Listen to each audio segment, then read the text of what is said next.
बिस्मिल्लाहिर्रहमानिर्रहीम। मेरा नाम डॉक्टर फ़वाद नसरुल्लाह है। तो मैं प्रोफेसर ऑफ यूरोलॉजी हूँ king Edward medical university Lahore में।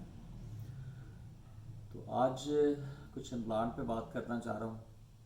पेशेंट हमारे से इम्प्लांट के मतलब बहुत सारे क्वेश्चन पूछते हैं और बहुत सारी क्वेरीज आती हैं, तो उसके लिए मैंने ये वीडियो आज की बना रहा हूँ मैं, जिसमें मैं आपको कुछ टाइप ऑफ इम्प्लांट बताना चाह रहा हूँ, लाइफ ऑफ इम्प्लांट बताना चाह रहा हूँ, कॉस्ट ऑफ इम्प्लांट बताना चाह रहा हूँ, और कौन सा इम्प्लांट किस बंदे के लिए बेस्ट सूटेबल है।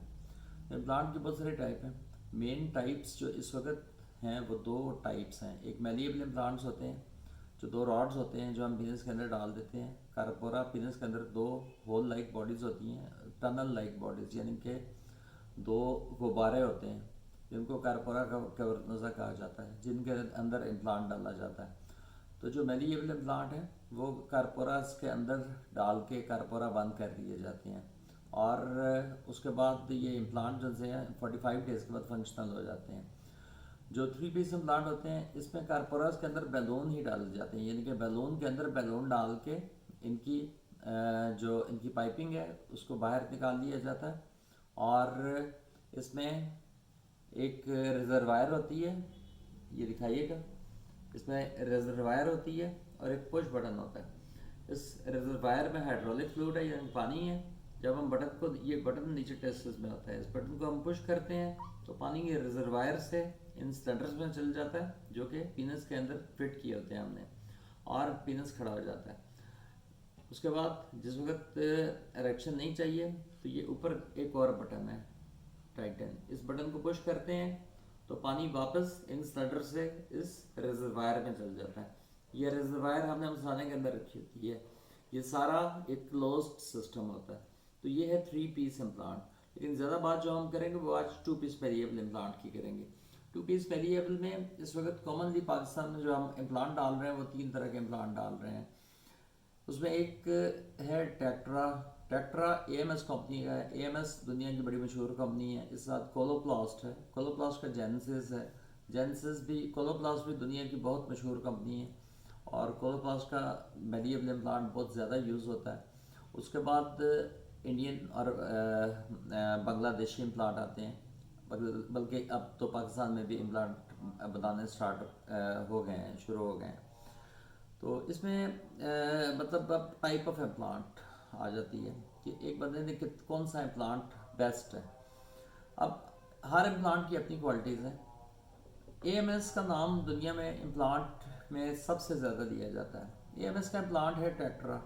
टेक्ट्रा जो सा है ये बहुत अच्छा इम्प्लांट है। टेक्ट्रा जो सा है, ये देखिए, ये टेक्ट्रा है।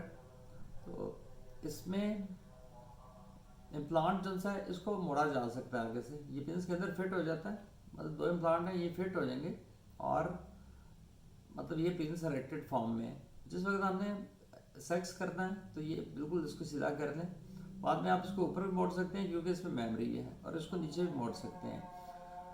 और इस इम्प्लांट को आगे से देखें तो आगे से इम्प्लांट जो है स्ट्रेट है, बहुत ज़्यादा टेपर्ड नहीं है। तो ये मतलब जब पेशेंट डालते हैं तो पेशेंट को 45 डेज तक फील ज़्यादा होता है, जबकि इसके मुकाबले में अगर आप देखें ये इम्प्लांट, ये है टेक्ट्रा, सॉरी ये है जेनेसिस कोलोप्लास्ट का, ये इम्प्लांट ज़्यादा मूव करता है, इसको मूव कर दिया, बहुत ज़्यादा मूव हो गया। इसकी आगे से टिप देखें तो ये टेपर्ड टिप है। ये जब पेशेंट के अंदर डालते हैं तो पेशेंट को ये कम फील होता है, इसकी फीलिंग कम आती है। मतलब फील कम होने ये कि पेशेंट को 45 डेज तक चुभता नहीं है, पेशेंट को फील नहीं होता कि उसके अंदर कोई चीज़ डली हुई है। 45 डेज़ के बाद ये इम्प्लांट जो है, जैसे मतलब बाकी इम्प्लांट है उसी तरह ये मतलब पेशेंट को इसकी ये फील ख़त्म हो जाती है कि उसके अंदर कोई चीज़ डली हुई है। यानी कि जो जेनेसिस है इसको डालना ज़्यादा आसान है, पेशेंट फ्रेंडली ज़्यादा है स्टार्ट में, शुरू में। इसके अंदर सिलिकॉन, इसके अंदर जो सी है सिलिकॉन वायर्स हैं, और इसके साथ इसमें सिलिकॉन वायर्स के साथ इसमें जो सी है सिल्वर वायर्स हैं, सिलिकॉन रिंग्स हैं और सिल्वर वायर्स हैं। तो जो सिल्वर वायर्स हैं उनकी भी लाइफ है, वो मैं आपको बाद में उससे डिस्कस कर रहा हूँ। इस तरह आज ना Indian implant high quality silicon है, बहुत हाई क्वालिटी सिलिकॉन है। इसके अंदर मेमोरी नहीं है, मतलब इम्प्लांट जो है इसको आपने मोड़ लिया, सीधा कर दिया, ये मतलब अगर आप इसको मोड़ दिए तो खुद ही सीधा हो जाएगा फिर दोबारा से। ये मतलब जैसे मैंने आपको, अगर मैं आपको तीनों इम्प्लांट इकट्ठे दिखाऊं तो आप इन तीनों को मोड़ के देखें। इन तीनों को हमने बेंड किया, तीनों को बेंड किया तो देखें इंडियन इम्प्लांट तो सीधा हो गया दोबारा से। जो AMS है, ट्रैक्टर है, वो सीधा हुआ, लेकिन वो मतलब उसमें मेमोरी है, वो बहुत सीधा नहीं, वो हार्ड इम्प्लांट है। उसके अंदर निकोलिन वायर्स हैं, निकोलिन कॉइल्स हैं, तो जिसकी वजह से वो इम्प्लांट जो है वो मतलब बिल्कुल ज़्यादा बेंड नहीं हुआ। जबकि जिसमें सिल्वर वायर्स हैं जेनेसिस में, ये बहुत ज़्यादा मतलब बेंड हो गया, इसमें बेंडिंग बहुत ज़्यादा है, आउटवर्ड बेंडिंग भी बहुत ज़्यादा है। लेकिन ये सिल्वर वायर्स जो सी आप इसमें, ये इसके अंदर तो कोई वायर नहीं है इंडियन प्लांट के अंदर। इसके अंदर निकोरल कॉइल है। निकोरल कॉइल जो सी है ये जो सा ना, ये इम्प्लांट निकोरल कॉइल को कुछ भी नहीं होता, मतलब इसको 1 लाख दफ़ा कंपनी ने बैंड किया तो इसकी निकोरल कॉइल जो सी है उसमें कोई प्रॉब्लम नहीं आई। मतलब ये वो इम्प्लांट है जिसको आप मतलब 20 साल के बाद भी ये ऐसे ही होगा जैसे आपने इसको आज डलवाया। जबकि जो आपका इम्प्लांट है जेनेसिस 15 साल के बाद इसमें जो इसकी सिलिकॉन इसमें सॉरी इसकी जो सिल्वर वायर्स हैं वो अपनी स्ट्रेंथ छोड़ देती हैं, और उसके बाद 20 साल में इम्प्लांट जो है ना बहुत लूज हो जाता है 15 से 20 साल के दरमियान, और आपको इम्प्लांट रिप्लेस करवाना पड़ता है। लेकिन नो डाउट कि ये बहुत अच्छा इम्प्लांट है, इसकी परफॉर्मेंस बहुत अच्छी है। इसके साथ एक और इम्प्लांट है AMS का, जिसको हम कहते हैं स्पेक्ट्रा। इस वक्त स्पेक्ट्रा सबसे ज़्यादा मूव करने वाला इम्प्लांट है, मतलब आप जैसे मर्जी उसको मूव कर लें, अप कर लें, डाउन कर लें पीनस को। स्पेक्ट्रा जो है इसमें जो एक सबसे बड़ा फ्लॉ है जिसकी वजह से कंपनी ने इसको अभी बनाना छोड़ दिया है। अभी भी मतलब कुछ स्पेक्ट्रा आपको पड़े हुए मिल जाएंगे, लेकिन अब नए नहीं बन रहे, क्योंकि इसके अंदर जो मटेरियल यूज़ किया गया है उसमें इतनी फ्लेक्सिबिलिटी दी गई ये टूट जाता है।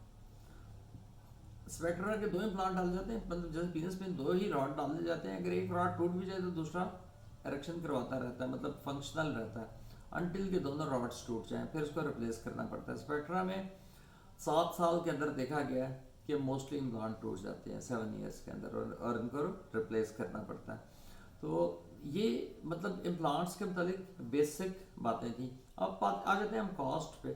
कॉस्ट वाइज जो इस वक्त कोलोप्लास्ट का जेनेसिस है और ट्रैक्टर है, ये दोनों हाई कॉस्ट इम्प्लांट है, और इनकी ड्यूरेबिलिटी भी बहुत अच्छी है। जैसे मैंने बताया कि कोलोप्लास्ट जो है 15 साल तक चलता है, ट्रैक्टर जो है वो 20 ईयर के बाद भी ऐसा ही है जैसे आपने नया डलवाया, यानी कि वो 20 ईयर से ज़्यादा चलता है। अभी आप देखेंगे कि कितना ज़्यादा चलेगा, क्योंकि 20 ईयर भी उसकी एस्टिमेशन ऐसे करते हैं कि जैसे कि उसको 1 लाख टाइम मूव किया गया है, और 1 लाख टाइम मूविंग से उसमें कोई फ़र्क नहीं पड़ा, तो इससे मतलब 20 ईयर के बाद भी उसमें कोई फ़र्क नहीं पड़ेगा। और हो सकता है वो मतलब जैसे असेस कर रहे हैं कि फिर शायद वो लाइफ लॉन्ग इम्प्लांट होगा। इस तरह जो इंडियन इम्प्लांट है, इंडियन इम्प्लांट में मेमोरी नहीं है। इंडियन इम्प्लांट की भी लेंथ जो सी है, लाइफ जो सी बहुत ज़्यादा है, क्योंकि इसके अंदर कोई कॉइल यूज़ ही नहीं की जाती, इसने सीधा रहना है हर वक्त। जब आपने यूज़ करना है इसने सीधा होना है, कपड़ों के अंदर ही छुप जाएगा। अंडरवियर पहना होगा तो ये अप डाउन आप इसको कर सकते हैं, लेकिन बड़ा मतलब कपड़ों के अंदर अंडरवियर के अंदर ही छुप जाता है, लेकिन जब आप अंडरवियर उतारेंगे तो फिर सीधा हो जाएगा। तो इसकी लाइफ भी ज़्यादा है और ये टूटता नहीं है। उसके बाद आ जाता है कि आप मतलब कौन सा इम्प्लांट जो है वो कितना प्रेशर सस्टेन कर सकता है। तो ये देखा गया है कि जो इम्प्लांट है इसका जो जेनेसिस कोलोप्लास्ट का, इसके ऊपर अगर आप 1/2 kg प्रेशर डालें 2 इम्प्लांट्स पे 1/2 kg का प्रेशर, तो ये उसको सस्टेन करते हैं। इसका मतलब है कि पेनिट्रेशन जो सी है वो ईजिली हो जाती है इससे। जबकि जो है आपका टेक्ट्रा के ऊपर 2 kg तक का प्रेशर डाल दें तो टेक्ट्रा 2 kg को इजीली सस्टेन करता है। इसका मतलब है टेक्ट्रा जो है वो मतलब ज़्यादा जहाँ आपने पेनिट्रेशन के लिए ज़्यादा जोर लगाना पड़ता है वहाँ आराम से इसके साथ जोर लगाया जा सकता है। इस तरह जो इंडियन इम्प्लांट है, इंडियन इम्प्लांट के ऊपर भी अगर आप 2 kg तक का वेट डाल देते हैं तो उसको सस्टेन करता है। इसका मतलब है कि इंडियन और जो आपका है ये टेक्ट्रा ये ज़्यादा प्रेशर सस्टेन करते हैं। जिन लोगों को ज़्यादा स्टिफनेस चाहिए उनके लिए ये दो इम्प्लांट ज़्यादा अच्छे हैं। अगर वो लो कॉस्ट में डलवाना चाहते हैं तो इंडियन इम्प्लांट की कॉस्ट ऑलमोस्ट 5 टाइम कम है as compare to this one, यानी कि टेक्ट्रा के निस्बत। और जो जो पेशेंट मतलब सेकंड कैटेगरी आई थी जो गिर्थ के मतलब बहुत ज़्यादा कॉन्शियस होते हैं। अब गिर्थ कौन सी है, इसमें मैलिएबल इम्प्लांट में 9.5, 11 और 13 mm के इम्प्लांट आते हैं, जबकि इंडियन इम्प्लांट 15 mm तक भी आता है। तो अगर इंडियन इम्प्लांट डाल दिए जाएँ तो इससे गिर्थ बहुत ज़्यादा अटेन की जा सकती है, लेकिन बहुत ज़्यादा गिर्थ जो है उसको कोई ख़ास बेनिफिट नहीं होता। लेकिन ये पेशेंट चॉइस होती है। कुछ पेशेंट कहते हैं जी कि हमें गिर्थ बहुत ज़्यादा चाहिए तो उनको फिर हम ऑफ़र करते हैं कि आप इंडियन इम्प्लांट डलवा लें।